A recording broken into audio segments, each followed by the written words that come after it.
അപ്പോൾ എൻ്റെ മക്കളെ രാവിലെ സ്കൂളിലേക്ക് ഞാൻ പറഞ്ഞു വിട്ടിട്ട് വീട്ടിൽ ഏകദേശം ഒരു 9 മണിയാകുമ്പോൾ ആ കുട്ടി മരണപ്പെട്ടു എന്നുള്ള ഞെട്ടിക്കുന്നൊരു വാർത്ത എന്നെ പോലെയുള്ള ഈ കേരളത്തിലെ മാതാപിതാക്കൾ എങ്ങനെ സഹിക്കും? അതാണ് നമ്മൾ കറണ്ട് പോയി കഴിഞ്ഞ് ഒന്ന് വിളിച്ചു കഴിഞ്ഞാൽ ഈ KSEBയുടെ ആളുകൾ എടുക്കത്തില്ല.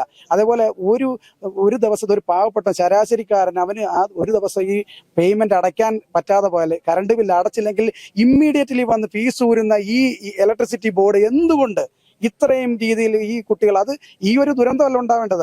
കഴിഞ്ഞ 9 വർഷക്കാലം ഉണ്ടായിട്ടുള്ള അപജയത്തിന്റെ ഭാഗമായിട്ടുണ്ടായതാണ്. ആദ്യത്തെ ടൈമില് പിണറായി സർക്കാരിന്റെ ആളുകളെ അത് നമ്മളൊന്നും തെറ്റു പറയുന്നില്ല, ന്യായമായിട്ട്. പക്ഷെ ഈ കഴിഞ്ഞ 5 വർഷക്കാലം 4 വർഷക്കാലം എന്താ സംഭവിച്ചിരിക്കുന്നത്? എത്ര മരണങ്ങൾ!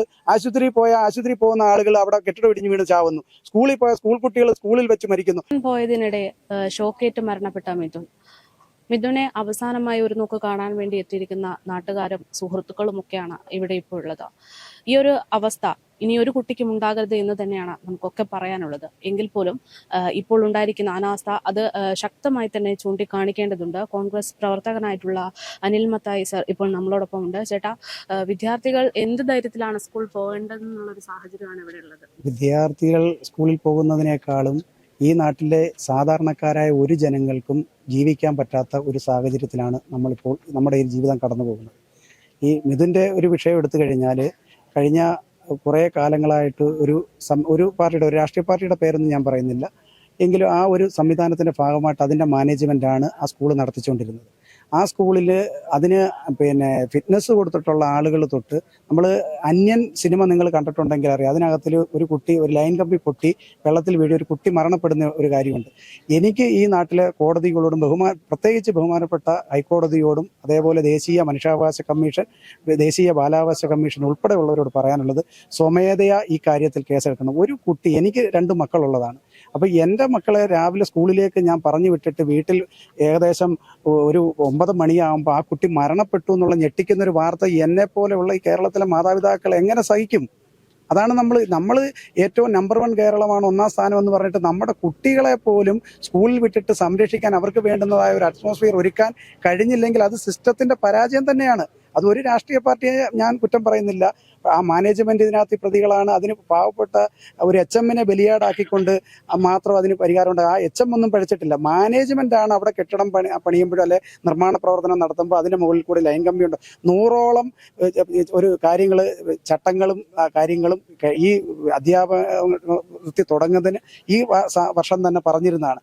അതിൽ പ്രധാനമായിട്ട് പറഞ്ഞത് ഇലക്ട്രിക് ലൈനുകൾ അത് നമ്മുടെ ഈ സ്ഥാപനങ്ങളുടെ സ്കൂളുകളുടെ മുകളിലൂടെ പോകുന്നുണ്ടെങ്കിൽ അത് ഒഴിവാക്കണമെന്ന് തന്നെ പറഞ്ഞിട്ടുണ്ട്. അതുപോലെ ഈ പ്രാകൃത കാലത്തെ സിസ്റ്റം ഉപയോഗിച്ചാണ് നമ്മളിപ്പോഴും ഈ പ്രത്യേകിച്ച് ഇലക്ട്രിസിറ്റി ബോർഡ് എക്സിക്യൂട്ടീവ് എഞ്ചിനീയർ തൊട്ട് താഴോട്ട് ലൈനിൽ കയറുന്ന സാധാരണപ്പെട്ട ആ ലൈൻമാൻ ഉൾപ്പെടെയുള്ളവർ ഇതിനകത്ത് പ്രതിയായിട്ട് വരണം. അവർക്കെതിരെ നടപടിയെടുക്കണം. ബഹുമാനപ്പെട്ട ഹൈക്കോടതിയോട് കാലേ വീണ് പറയുകയാണ്, ഈ നാട് മുന്നേറണമെങ്കിൽ ഈ ഉദ്യോഗസ്ഥന്റെ നമുക്ക് അറിയാം, ഒരു കറണ്ട് പോയി കഴിഞ്ഞ് ഒന്ന് വിളിച്ചു കഴിഞ്ഞാൽ ഈ KSEBയുടെ ആളുകൾ എടുക്കത്തില്ല.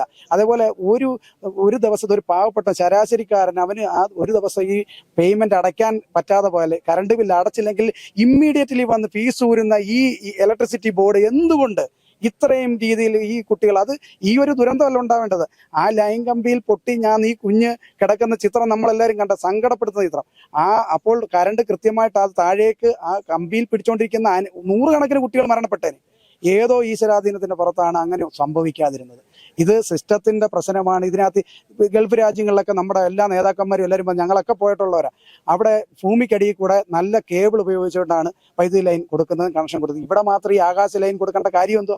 ഇതിന്റെ പകുതി ചെലവ് പോലും വരികയില്ല. കേബിൾ ഇട്ടിരുന്നെങ്കിൽ ഈ രീതിയിലുള്ള പ്രശ്നം ഉണ്ടാവും. അപ്പം തികഞ്ഞ അനാസ്ഥ തന്നെയാണ് എന്നുള്ള കാര്യത്തിൽ യാതൊരു സംശയമില്ല. ഇതിന് ഒരാളെയോ 2 ആളെയോ ബലിയാക്കാതെ ഇതിനകത്ത് ഉൾപ്പെട്ടിട്ടുള്ള മാനേജ്മെന്റ് പ്രതിയാണ്, ഗവൺമെന്റ് ഉദ്യോഗസ്ഥർ ഇതിനകത്ത് പ്രതിയാണ്, അതുപോലെ തന്നെ KSEB ഉദ്യോഗസ്ഥർ ഇതിനകത്ത് പ്രതിയാണ്. ഇവരെ മുഴുവനും മാതൃകാപരമായിട്ട് ശിക്ഷിക്കുവാൻ ഇവിടുത്തെ ഭരണകൂടം തയ്യാറാവണം. അതുപോലെ തന്നെ ഇവിടുത്തെ സുപ്രീം കോടതിയും ബഹുമാനപ്പെട്ട ഹൈക്കോടതിയൊക്കെ ഇതിനകത്ത് സ്വമേധയാ കേസെടുക്കണമെന്നാണ് ഒരു പൊതുപ്രവർത്തനം എന്നുള്ള നിലയിൽ എനിക്ക് പറയാനുള്ളത്. നമുക്ക് ഈ അനാസ്ഥ എന്ന് പറയുമ്പോൾ അത് ഒരു പക്ഷേ നാളെയെങ്കിലും മാറ്റാൻ പറ്റുന്ന ഒരു സംഭവമാണല്ലോ. പക്ഷേ ഇങ്ങനെ ഓരോ അപകടം ഉണ്ടാകുമ്പോൾ മന്ത്രിമാർ നടത്തുന്ന ചില പരാമർശങ്ങൾ അത് നമുക്ക് ഒരിക്കലും അംഗീകരിക്കാൻ പറ്റാത്ത ചിലതാണ്. ഇപ്പോൾ മിഥുന്റെ വിഷയത്തിലാണെങ്കിൽ എന്തിനാണ് ഇത്തരത്തിലൊരു പ്രതിഷേധം പല ഭാഗത്തു നിന്നും ഉണ്ടാകുന്നത്? അവർക്ക് കൊടുക്കേണ്ടുന്ന പണം കൊടുക്കുന്നുണ്ട്, എന്തിനും പോക്കറ്റ് മണി പോലും കൊടുത്തു കഴിഞ്ഞു എന്നുള്ളൊരു പരാമർശം വി. ശിവൻകുട്ടി നടത്തി. അത്തരം പരാമർശങ്ങൾ അവർ ചെയ്തത് ആരായാലും തികച്ചും അനുചിതമായിട്ടുള്ളൊരു പരാമർശമാണ്. കാരണം ഇത് ഈ പറഞ്ഞ മന്ത്രിയുടെ ഭവനത്തിൽ ഒരു കുഞ്ഞാണ് മരണപ്പെടുന്നതെങ്കിൽ, അല്ലെങ്കിൽ ഇതേപോലുള്ള ഉദ്യോഗസ്ഥരുടെ ഒരു മകനാണ് മരണപ്പെടുന്നത്, നമ്മൾ പൊതുജനം പിരിച്ച് കുറച്ച് പൈസ അവർക്ക് കൊണ്ടുകൊടുത്ത് ആ നഷ്ടം നിർത്താൻ പറ്റൂ? ഈ വീടിൻ്റെ പ്രതീക്ഷ, നിങ്ങൾ ആ ഭവനം കണ്ടതല്ലേ, ഈ വീടിൻ്റെ നാളെയുടെ പ്രതീക്ഷയാണ്, ആ വീടിൻ്റെ വെളിച്ചമായിരുന്ന കുഞ്ഞ്.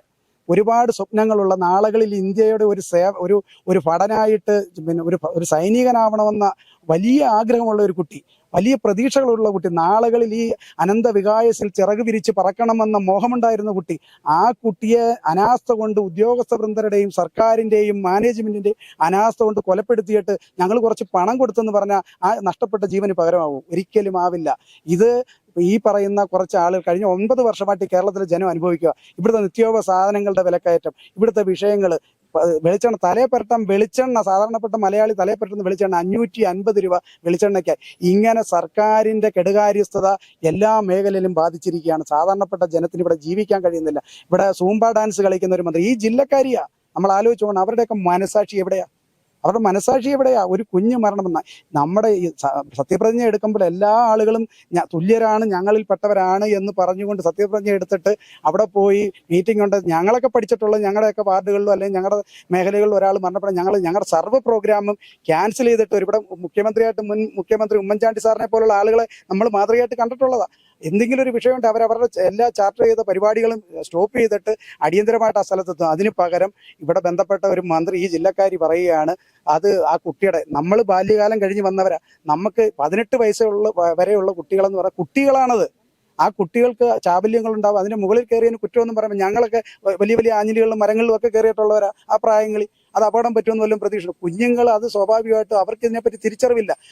ആരാണ് അതിന് അവസരം ഒരുക്കിയത്? അതിൻ്റെ സൈഡിൽ അതിലേക്ക് ഇറങ്ങാനുള്ള ആ ഒരു ഓപ്പൺ ഏരിയ ആരാണ് തുറന്നിട്ടത്? അതിന് ഈ സൈക്കിൾ വെക്കാനായിട്ട് ഈ രീതിയിൽ ഇത് അപകടം പറ്റുന്ന ഏത് മരപ്പൊട്ടനും ചിന്തിച്ചാൽ മനസ്സിലായി. ഞാൻ ഈ വെൽഡ് ചെയ്ത ആളുകളെയാണ് ഞാൻ സത്യത്തിൽ അവർക്ക് ഒരു ലോക റെക്കോർഡ് കൊടുക്കണം. കാരണം ഈ ലൈൻ കമ്പിയുടെ കീഴിൽ വെച്ച് അവർ വെൽഡ് ചെയ്ത് ഓഫ് ചെയ്തിട്ടായിരിക്കും. പക്ഷെ അവർ പോലും ഇത് പറഞ്ഞില്ല. ഇതിനകത്തിൽ നിങ്ങൾക്കൊക്കെ അറിയാമല്ലോ, വൈദ്യുതകാന്തിക തരംഗം എന്ന് പറയുന്നത് 1 മീറ്റർ വരെ,